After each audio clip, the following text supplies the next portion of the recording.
Okay, let's jump right on in. The theme of today is really going to be more about being enough, or the even word just enough. So here we go.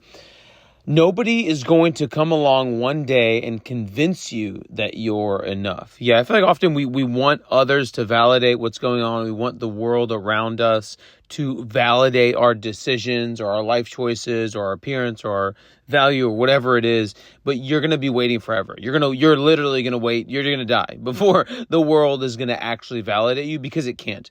Because you're the only one that can validate you. You're the only one that can tell yourself that you are enough. And that's a really powerful sentiment, and something that often gets put to the wayside because our whole life is just interacting with the outside world around us, seeking validation. Is this enough? Did we do this right? It's not as simple as that. You have to look within yourself to establish what enough is. And you start feeling like enough when you decide what enough is. And it always comes back to, you have to figure out what the fuck you need to do in your life and what's enough for you. You need to figure out what your goals are and all those things, because we have pretty much everybody's habits from the past superimposed on us from generations, right? You have your parents who were molded by their parents, and those people ultimately end up molding you, passed down through generations, through habits and just like cultural routines and whatnot. And so figuring out what the fuck is enough for you, and then that's it. And when you start setting standards and reach and meet them, that's enough. When you understand this is the line that I have to get to feel enough, boom, now I reached it, now I feel good, as opposed to just like an infinite, I have to be, I'll always have to be rich, or I'll always have to look a little bit better. It's like, you're never going to get to this place of, perfection or whatever it may be. You're just going to die sad. So, and that's how you want to feel enough for as much as you are on this earth for, in my opinion. How much money is enough? How many friends is enough? What kind of work is enough? Like, posing those questions will get you out of that place of like, I don't know how much money I have to make. Maybe I have to make 100,000. Maybe I have to make 1 million. Maybe I have to make 100 million. It's like, what's enough? And everybody has a different level and standard. So figure out what that is, what you want your life to look like, and then figure out how many friends is enough. Maybe you need 10. Maybe you need a dozen. Maybe you need 1 million. Maybe you need one friend. Like that. Those are questions we often don't ask ourselves. We just let the world, mold it for us, and think it's not the life that you're living. It's the life that, the world kind of imposes on you, which is kind of sucks. This is a good one. You have had less and felt happier. You have had less and been in love. You have had less and been fulfilled. So understanding that you have had so much less, but you felt fine, you felt good, you felt in love, you felt fulfilled.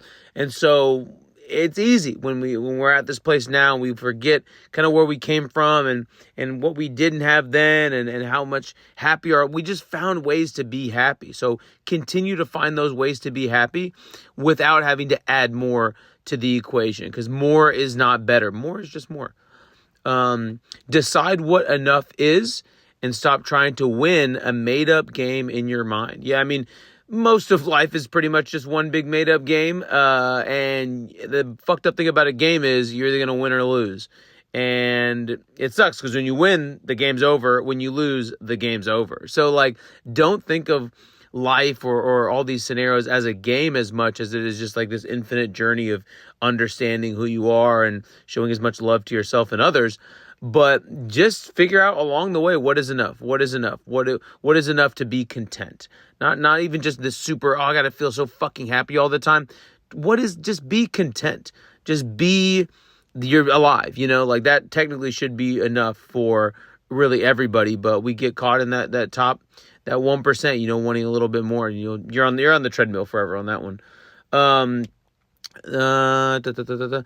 When you are enough for you, other people's measures don't matter. Yeah, when you know you're enough and your life is enough and what you're doing and your actions, everybody else, whatever the fuck they say, all the YouTube comments, all the, the metaphorical comments, they just disappear because they don't have any way or value or anything at all.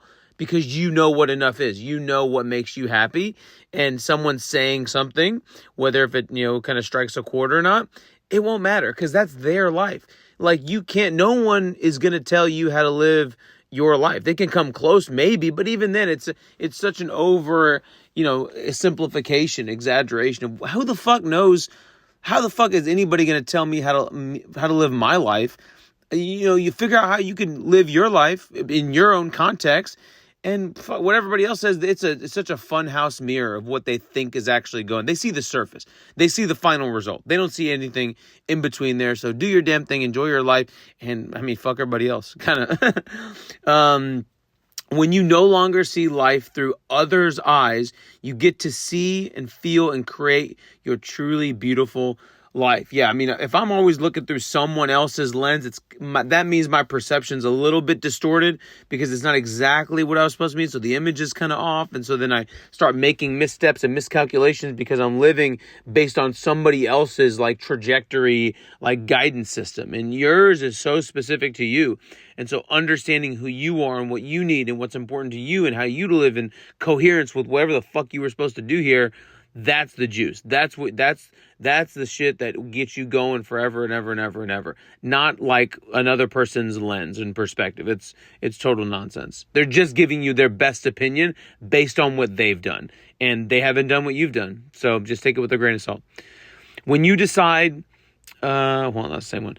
Oh, this is a good question. What am I doing for the most important person in my life today? Is it a good question to ask in general when you feel maybe not purpose driven, or you just you're wondering a little bit? Is what am I doing for the most important person in my life today? Oftentimes that is your significant other or your family or your friends. The real answer always is going to be yourself. It's like, what am I doing for me? That's the most important thing for me. It could be go for a walk. It could be, I work fucking 9 to 5. I take care of business. I go, read a book or fucking meditate, whatever. What is that most important thing? Do that thing. Everything else falls into place after that. A few more and then we'll cap it off. Problems that seem unsolvable just mean they are more complex or time consuming.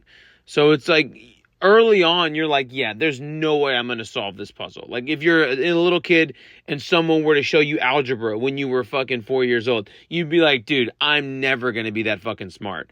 But that's not the attitude. The attitude is like, okay, what is solvable and what can I do?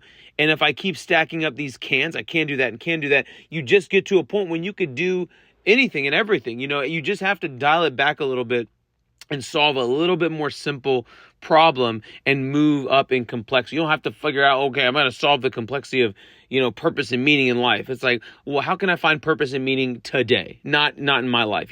Really always boil it down to the smallest unit of measurement. And that's when it's manageable, I feel like, for humans, for people. When you worry about a problem that isn't yours to solve, you are fighting a battle that you cannot win. This is a really good one. I'll say it again. When you worry about a problem that isn't yours to solve, you are fighting a battle that you cannot win. We love to solve problems. That's why we're on earth, I feel like. It's to solve problems, to fix things, to figure stuff out. Like it engages you. It turns you on a little bit. It wakes you up, you come back online. But if the problem ain't yours, you're never going to fix it because it's someone else. It's their tools. Your tools don't work for someone else's, problem to fix. But we try to do that over and over. We run into a wall and it's, it'll be an endless cycle of never solving their problem, and then it makes you feel like you're not solving anything. But oftentimes, just lead by example, solve your own problems with your own tools, and then you show others the light. A few more, then we're actually done. So feel worthy just by offering your presence. We love to give gifts and do this and go over the top and do all these extra over the top activities for others to demonstrate our worth. But just you being there is the most valuable thing you could ever offer in your existence. The only thing you have truly is your presence and you being there. So just be cool with that. Just get that really good. Okay, this should be the last one. We were born to work together like feet. We want to be, it's easy now to be in isolation and do your own thing with work from home stuff or just kind of an individualistic, capitalist, consumerism society. We like to be lone wolves a lot of the time. Even family units are getting kind of more spread out. But You think about how we all got here was working together, like 2 feet. If you're hopping on one leg, you're not going to get anywhere as far as if you can run on 2 feet. So work together, whatever that means for you. You work together with yourself is one. You work together with your friends, your family, your coworkers. Work with everybody around you. We are built to work together, and we've invented essentially everything by working together. And so that's my last sentiment. It's fucking work together. Teamwork, y'all. Until next time. See you guys. Cheers.